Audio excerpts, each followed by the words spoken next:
time for Puck with Persinger. What's going on, everyone? Welcome to the first podcast with Luke, or if you follow me on TikTok, Persinger92. I'm starting a podcast. Gonna be going over the Maple Leafs. Mainly, some weeks I will be going over. I'll have like Hab fans on or other guests, but for the most part, it's going to be the Toronto Maple Leafs. Just a couple things I'm going to go over in today's podcast here. I'll run through them real quick with you. Season preview, so key players to watch and expectations for the season. Rookies, how the new rookies and their potential contributions could affect the Maple Leafs this season. Coaching updates, coaching strategies. Injuries, nothing really there, but possible trade rumors, comparing the Leafs to prior years, and rivalries. So let's get started. Season preview. So key players to watch and expectations for the season. So what I'm going to do before I really get into that is I'm going to read you my predicted lineup or lines, I guess, for the upcoming 2024-2025 season, just so you know when I'm referencing players or when they'll fit in, what I have projected for lines. Now, it did change recently when we re-signed Robertson and offered Patches a PTO. So a couple things can change, but I'll just go over what I have for our lineups right now. So left wing, first line, Matthew Nyes. Center, Matthews. Right wing, Mitchie. Second line left wing, Nick Robertson. Second line center, JT. Second line right winger, Willie. Third line left wing, Patches. Center, Domi. Right wing, Yarncroc. Fourth line, McMahon. Fourth line center, Kampf. Fourth line right wing, Reaver, baby. Reaver, let's go. Defense core, I've got Morgan Riley with Tanev, Benoit with McCabe, OEL with Hakanpää. Now that he's allegedly signed, finally, that's my line. So, key players to watch and expectations for the season. Obviously, you're going to go Matthews, right? Always going to be a key player. I don't think he scores 69 again. Not that he can't. 69 is just an insane amount to score in a season. But I got him over 55. Probably a little bit more. Probably a few more apples this season. What did he finish last year with? 38 apples. 38 apples. So at 107 points, I wouldn't be surprised if he hits the over 100 points again, maybe. But I think he'll get some more apples, maybe a little bit less goals. Now, Mitchie's contract year. Mitchie last year, 69 games played, 26 goals, 59 assists for 85 points. Mitchie had 85 points in 69 games. Contract year, you got to expect him to put up more numbers as well. Mitchie's going to be an over 100-point player. Mitchie pops 30 easy. He'll have those assists again. No matter really what line he's on, he's going to be with a goal scorer probably. Mitchie's going to have over 100 points, and Willie at 98 points in 82 games. Willie will have over 100 points. So I've got three guys on the Leafs getting over 100 points. Now, those aren't obviously the only key players to watch. I just think at the end of the season, people are going to be talking about, the Leafs having three players over 100 points. I like what we've done defensively, adding Tanev.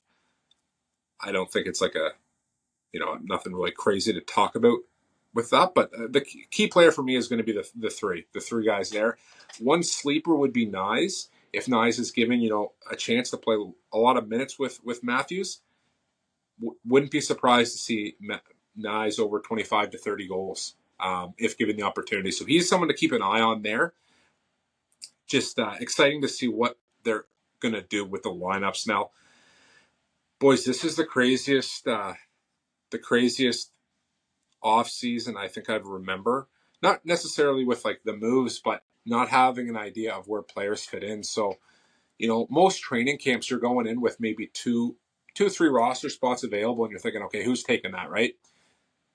Our left wings, Matthew Nyes, Robertson, Pacioretty, McMahon. McMahon is not a fourth line left wing. I've got him there just because I didn't know where else to put him. Think about it. I don't have Holmberg in my lineup. I don't have Dewar in my lineup.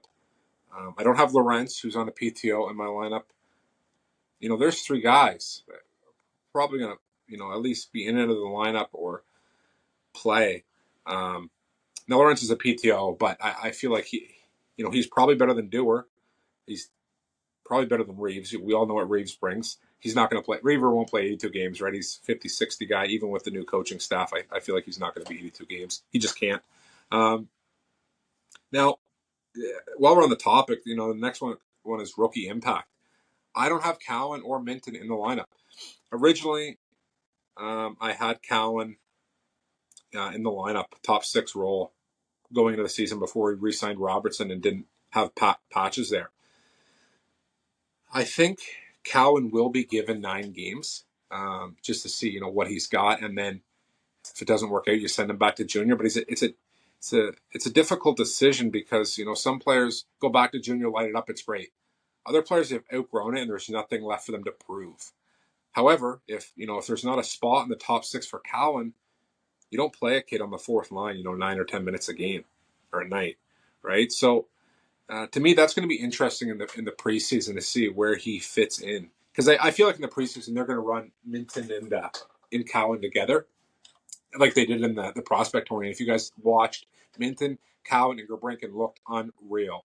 That line, every time they were out there, were in the ozone. So it was it's exciting. I love Minton just because, I obviously love Cowan, but what Minton brings is that player I think every Leaf fan wants, that guy that just battles. And Cowan battles too, but Minton, a little bit grittier, always in front of the net battling.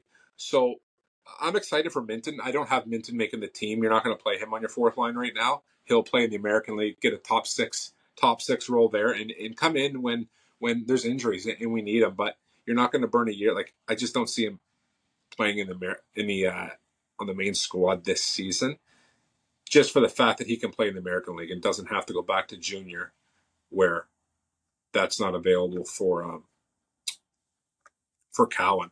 In just 1 second here, I'm just gonna pull up. I had the training camp here. 1 second.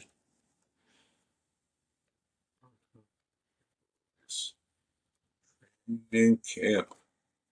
There's not too much really surrounding the defense core, like the forward core, where you don't really know who's playing where or anything like that. But the D core is kind of locked up, right? Riley, Tanev, Benoit McCabe, Hockenpah, and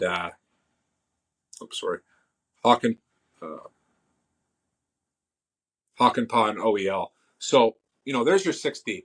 There's no real chance for a prospect or a younger guy to come in and take a spot there, because I don't have Liljegren in our lineup, right? So if Hockenpah's not healthy, Liljegren slides in there. So you're going to have Liljegren there, and then your 7th guy would be Timmins in the case. We are over the cap, so Timmins could be moved. I think it's likely he's moved, but there's not a real spot for anybody to come in and make the team as a defenseman right now, the way it's shaped up. Now, I do think there is a trade that's probably going to happen. We're over the cap. I think Timmins is probably moved. I don't know. Nick Robertson said he wanted a trade. We just re-signed him. I don't think there's a lot of value there with Nick Robertson. If there was, I feel like we would have traded him. He asked for a trade a few months ago, and last season he said he was displeased. He didn't want to really be here. So it's not like this is all of a sudden. There's probably not a lot of guys or a lot of teams that really have offered anything for him. A guy who hasn't proven himself in the NHL. I don't think he's terrible by any means. I just don't know if there's a lot of teams calling. And it's the same with Camp and Yarncroc. I don't hate Camp and I don't hate Yarncroc, but to me, Camp at 2.4 mil, probably replaceable by a Holmberg, at 850K or whatever Holmberg is. You save 1.5 mil on a team that's up against the cap. But then again, I don't think there's a lot of teams calling on David Kampf at 2.4 million. So everyone's saying, make a trade. Yeah, make a trade, but we don't have a lot to offer. Liljegren at 3 mil. The guy's played, I think, a max of 66 or 67 games in the NHL. He's always been in and out of the lineup. At 3 mil, you want an everyday defenseman. Not that he can't play every day, but at best he's a 5'6" guy, and on a cup contender he's not, right? A cup contender he might be a 6 guy, and the Leafs were trying to be a cup contender, so there's probably not a lot of teams knocking on Lily. I mean, you could move Lily, but um, it's not like a lot of teams are going to be after him. Just not ever playing, 80 games. And it's $3 million. That's not a league min contract. You've got, we've got McCabe at $2 million and Benoit at 1.35. I would rather both of those guys. Obviously, Lily has more skill than Benoit, but Benoit, defensive defenseman, physical, battles, gets the puck out, right? Low risk player. And to me, that's what you need. Just comparing our decor to what it's been in the past with Sandin, and nothing against Sandin, but our decor was Sandin, Dermott, Marinson, Lily. Like our it was soft, right? It was weaker. It was easy to play against. And now our decor, not so much. Tanev, Benoit, McCabe, Hockenpot, more physical players. Even Riley, he's not small, but he's not the most physical. But I like our decor. It's not a small. So I don't know what they're going to do on the decor, but I feel like there will be a trade coming probably. I just don't know what it looks like. We're over the cap, right? So there has to be a trade. And next we're going to get into the new coaches. By the way, follow me on TikTok, or if you're from TikTok, thank you. Feel free to subscribe on TikTok. I'm going to be doing.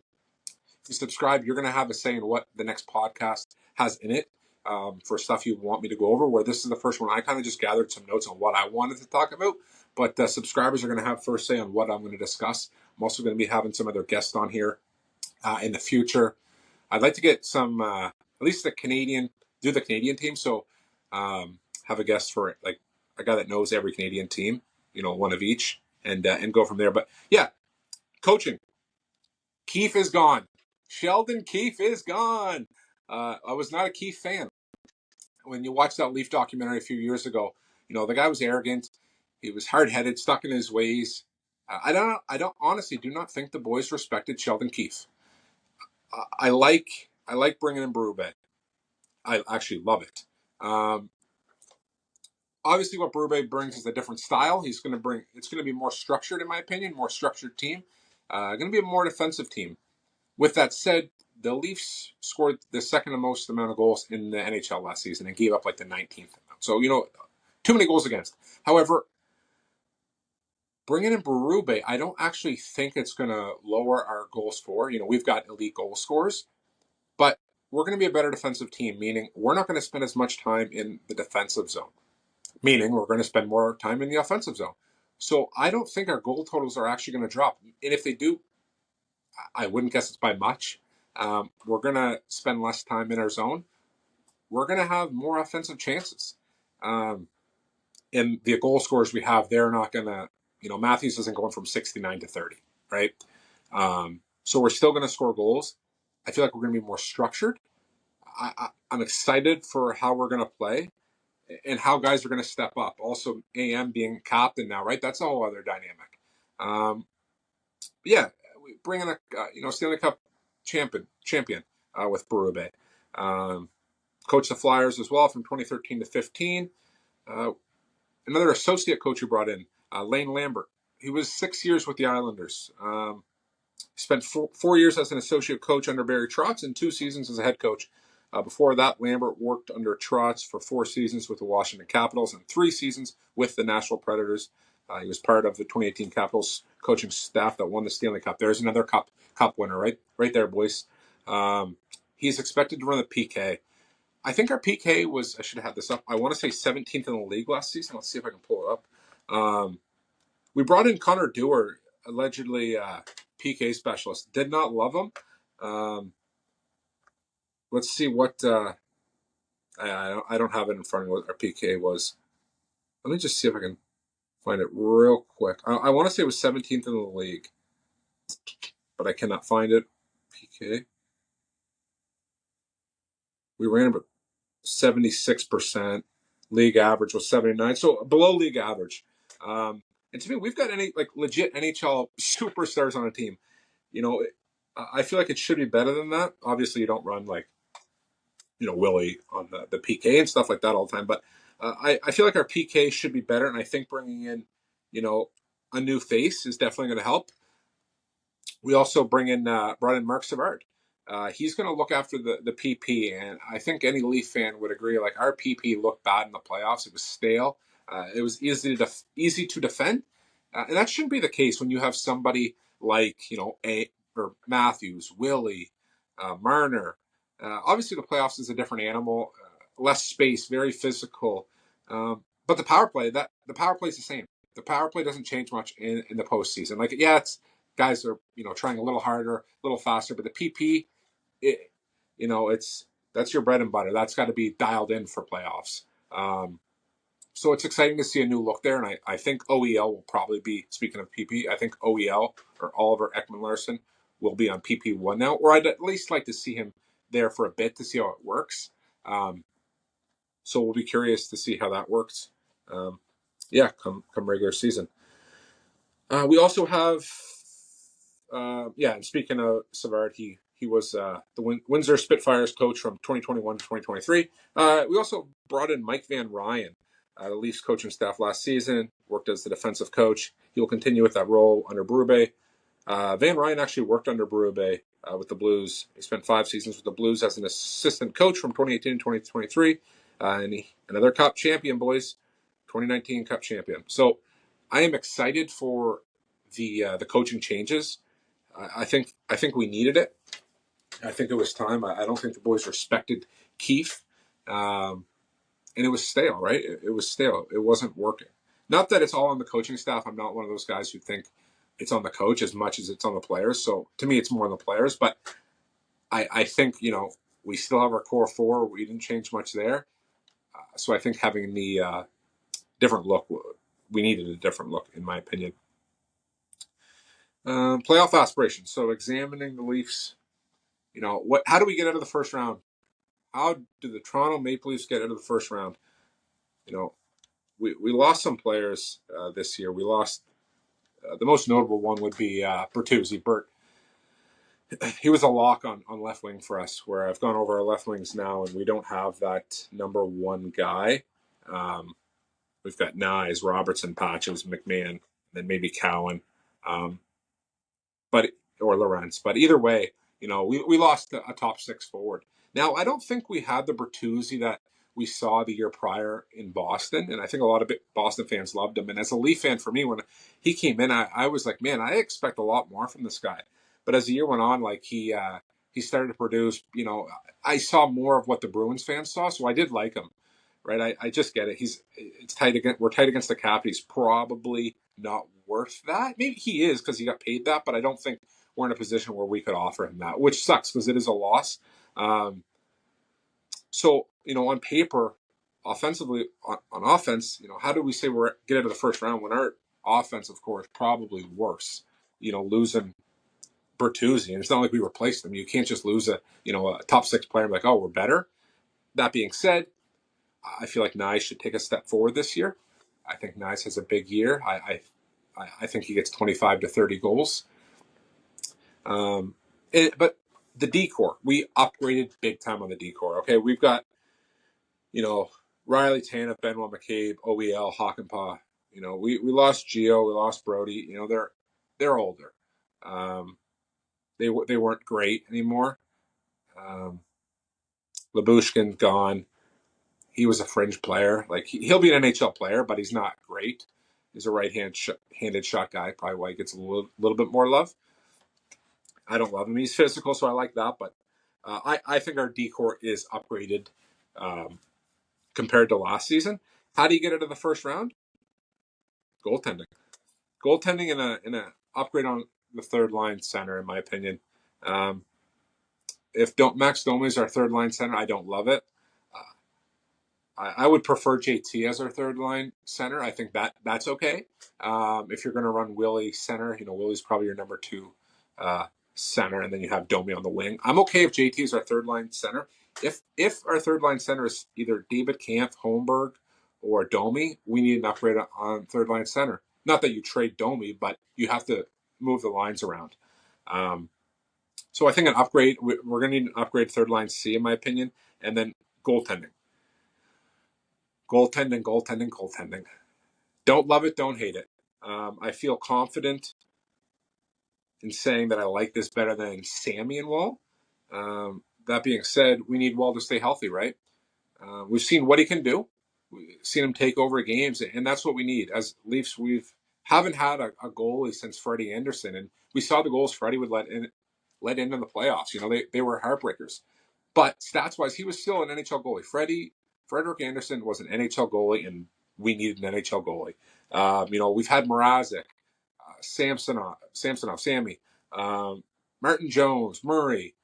And nothing against Jones. Jones did great last year when he was called upon, but we haven't had that number one guy in a while since Freddie. So having Wall and Stollers, I don't love it, don't hate it. If Wall can stay healthy and he's our number one guy, I'm for it. What if he gets injured? Then you're relying on Stollers, who's been a backup goalie, and nothing against him, but I don't feel confident in that. We've seen in the playoffs what happens. A goalie has to win you a game or two. I feel like last year against Boston, if we have Carey Price in net, we win that series. And I mean, obviously, anyone could say, well, yeah, if we had Carey Price, we win too. Sammy lost us games. Samsonov lost the Toronto Maple Leafs hockey games last year. So did Keefe by playing him. But if we had like Price or any other top goalie, we win. We win, and that's what happens with the Bruins. Their goaltending tandem won them a game or two. That we outplayed them and they won. And it happens. It's nothing against them. I'm not discrediting the Boston Bruins at all, right? It's a team game. Your goalie's part of the team. We need a goalie to win us a game or two because you are going to get outplayed in the playoffs for a game. And if your goaltender can win you that game, and then two other games you outplay the team and win, okay, there's 3 wins. So to get out of the first round and to go deep in the playoffs, we need our goalies to show up. Wall to show up. Stollers to show up. And they can. If Wall stays healthy, he can. I'm just not super confident in it right now. I am definitely more confident than I am with Mrazek there, though. But so we'll see. Let's take a look. We'll do trade rumors. There's nothing really for trades yet. The season hasn't started yet. However, I've kind of discussed what I think a trade could look like. It's a third line upgrade on the center position. However, we don't have a lot to trade, boys and girls. If you're listening, thank you. We don't have a lot to trade. We've got Yarncroc, we've got Kampf. I don't see a lot of teams calling on those guys. I just don't see teams having a lot of interest in them. It's hard to make trades, right? In order to make a trade, you have to have something another team wants, and what other team wants, we're not trading, right? We're not moving. I thought we were moving Mitchie in the offseason, to be honest with you guys. When Shanahan came in and said, we're done preaching patience. We've done this year after year. The time is not to preach patience anymore. I was running around my house. Mitchie is gone. And I like Mitchie, right? It's just we had done this time in and time out, and it hasn't worked. I for sure thought Mitchie was gone. You're not moving Matthews. You're not moving Willie. You weren't moving Riley. We were weak on D to begin with. So it was Mitchie. So now I'm curious to what kind of happens there. We don't have anything to trade. Liljegren, $3 million, not a lot of teams knocking. We don't have any draft picks. I think we have a second round next year, and that's it. I'm going to double fact check that. And the year after, I don't think we have a pick in the top 3. We're going to fact check that though real quick. Okay. So it's very hard to make trades when you don't have draft picks to trade and you don't have anybody that teams really want. It makes it very tough. Okay, 2025. We have 1 pick in the top 4, so we've got a second round pick. That's it. So nothing outside of that has any value anyway. 2026, we do have a first. We don't have a second. So we have a first and a third in 2026. The third doesn't have much value. The first does, but we're a playoff team. That pick is 16 plus. So it's probably over 20. It's a first round pick, but it's not we're not a rebuilding team where that's going to be a top 10 pick. So we don't have a lot to offer in regards to trades and upgrading. It makes it very difficult. It makes it tough to trade. I just don't see how we can upgrade with what we have. Um, Now, I think there is a trade coming because we have a lot of players, and not that they're great players, right? We have a lot of guys that we've invited on PTOs and depth players, but we're over the cap, and I feel like Lawrence being on a Stanley Cup team probably should make the team where we're not that skilled. You've got Holmberg, Dewar, Yarncroc, Camp, Reaver. Reaver's on the team. Nothing against him. It's just we have a lot of these guys that are like Reaver's not an NHL player skill wise, right? We all know what he brings to the table, but you can only have so many guys that just don't really like are legitimate fourth line players or American League players. Lawrence. So the depth, like we got a lot of depth guys, just none of them are worth anything or that exciting. Now, I do like Bobby McMahon. I don't think he's a fourth line left winger. I just don't know where he fits in. So very, very curious to see what we do on the left wing side. I feel like there is a trade coming. I just don't know what it is yet. I'm going to be doing these podcasts hopefully every couple of weeks, and we'll go over kind of what I talked about last time and then compare it to what I think is happening. I think Liljegren gets moved. Personally, I think Liljegren gets moved, and maybe I don't know. Lily and I just don't know if Robertson gets moved because he's asked for a trade. We re-signed him. He wasn't moved yet. Now, unless it's to package him, it's Lily and Robertson for something, and I still don't think you're getting a lot back. And Robertson's a league min player, so I don't know. I don't know. I don't know what we're going to do there. With the preseason coming up, starting preseason game Sunday. Today is September the 18th, so Wednesday, September 18th. It's in a few games or a few days. It'll be exciting to see this. They've lowered the preseason games now from 9 to 6, so each game's going to mean a little bit more to those guys. It's going to be a little bit more intense. You're going to see some more battles for those position spots where we don't know who's making the team. What if Pacioretty, is on a line with Matthews? What if Pacioretty's the number one left wing, and if he plays with Matthews, he could pop 20 goals. So it's interesting to see. I don't think Pacioretty's a number one left winger right now, but if you're looking at our team, no one's going to say, "Oh, Matthew Nice is a legitimate number one guy." He can be, and that can happen. I'm just saying it's not a guarantee. Where does Robertson fit in there? Is he a third line left winger? Then what about Holmberg? What about Dewar? What about McMahon?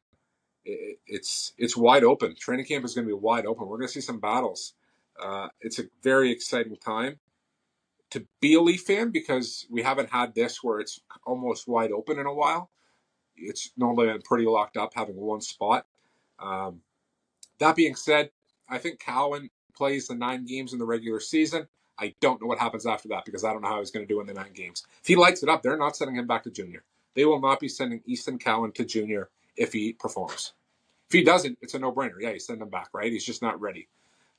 I don't think that's going to be the case. I think Cowan has a very strong preseason, and I think he has a very strong 9 games. If he's given a legit chance on the top 2 lines. If he's on the third line, but it's not a third line. Like if you have someone like JT on your third line, I don't think it's a third line, but it would be better than most people don't have a $10 million JT on a third line. Not that he's worth that anymore. That's a different discussion. But if Cowan gets a legit chance, I think he makes the team. Fraser Minton does not make the team. He'll be in the American League, and I love Minton. I obviously like Cowan, love what he does. I love Fraser Minton just because, his battle, his compete. He's battling in front of the net. He's physical. He hits everything that moves. Everything a Leaf player wants. He plays like a Bruin, right? He's got that, and that's what we lack.